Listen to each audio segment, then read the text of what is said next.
Alright fellas, let's dive into this transmission here and see what failed. We're gonna take the case apart, take a look at it, look at all the clutches, and find out what went wrong. Alright, so to get started, we're gonna take this big old torque converter off. So let's see if that'll slide off real easy and not make too much of a mess.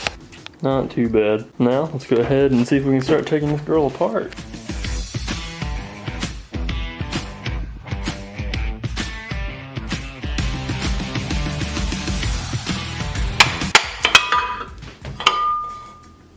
Very nice. 3 of our bolts snapped. Typical. Alright, now we gotta remove 22 bolts to get this big old valve body out of here.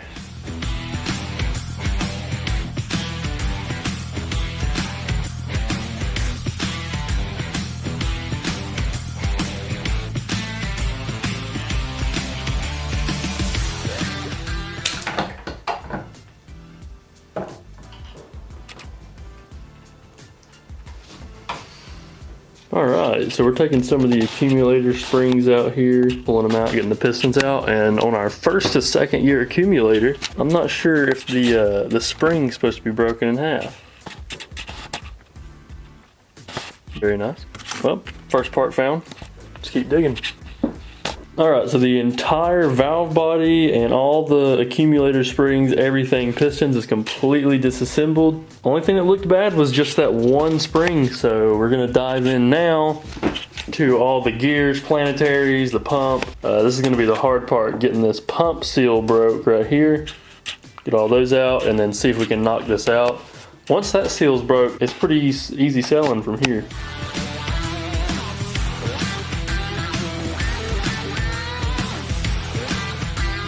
So I don't have a slide hammer that I know of. I might look around if this don't work, but I have some washers. Got the right nut on, nut.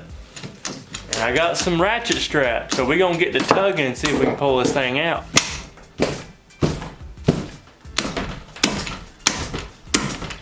All right, that actually worked. Here comes the front pump off. Just like that. Fluid going everywhere. Get the gasket off.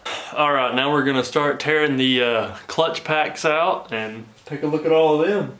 Let's take out these clutch packs. This is gonna be our second gear clutch pack. Definitely shows a little bit of wear from just how old this trans is. Definitely a lot more heat discoloration on this second piece. Yeah, it doesn't look too bad. It's got a little bit of discoloration on these, which means that it has been overheated at some point, but they're not too bad, honestly. Alright, let's remove the overdrive band real quick. Very black. I'm pretty sure that's bad as well. That means that this overdrive band is more than likely shot too. So that's good. Alright, let's remove the reverse input and the forward clutches. Let's see if we can remove the planetaries here. There we go. Grab this reverse band out.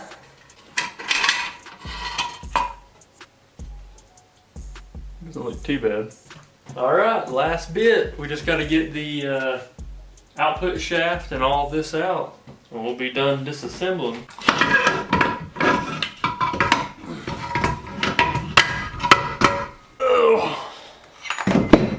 Whoa now, gears flying everywhere. There we go, whole 4R70 is disassembled. So now we get to take and look at our clutch packs and make sure they aren't destroyed. And here it is all laid out on the table. This is everything it takes to go forwards and backwards in an automatic car. Quite a bit of stuff here, gears, clutches, just crazy junk. We're going to be inspecting some parts for some damage. We got the direct drive clutch in here. We'll try to take it apart and see if any of the clutches are worn out. Now they say if they fall straight out, then that's indication of a properly working clutch set. So I'm assuming she should be good. Alright, we're removing some of these right here.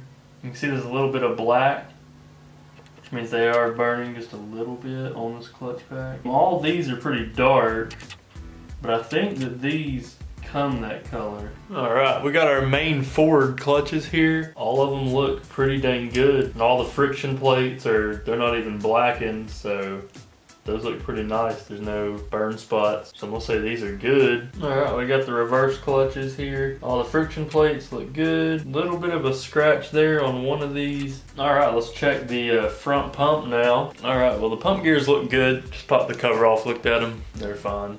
We're gonna tighten it back up, put the pump back together. So I'm assuming just the direct drive clutches were a little burnt, overdrive shot, and that spring broken.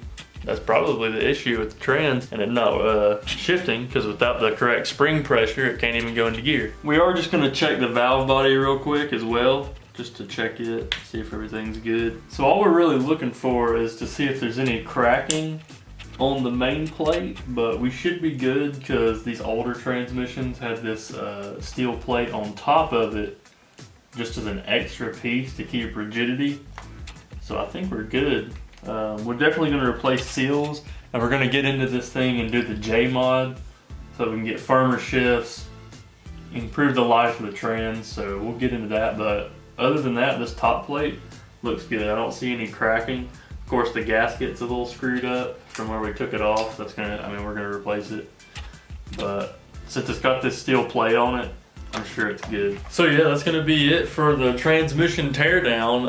We're gonna be getting a couple parts for it. We're gonna get the J mod so it shifts more firm. Everything's gonna be like a sports car. We're getting a new converter, probably gonna do 3,500 stall just so we can rev this thing up and get some good launches, along with the watt box that we're getting to control the two-step. And I don't think we're gonna get a trans brake or anything. You can get on two-step on the foot brake as long as it isn't high enough to where it stalls and starts spinning the tires. We're gonna figure out what clutch packs we need. I might just get an overhaul kit for the whole trans, we'll see.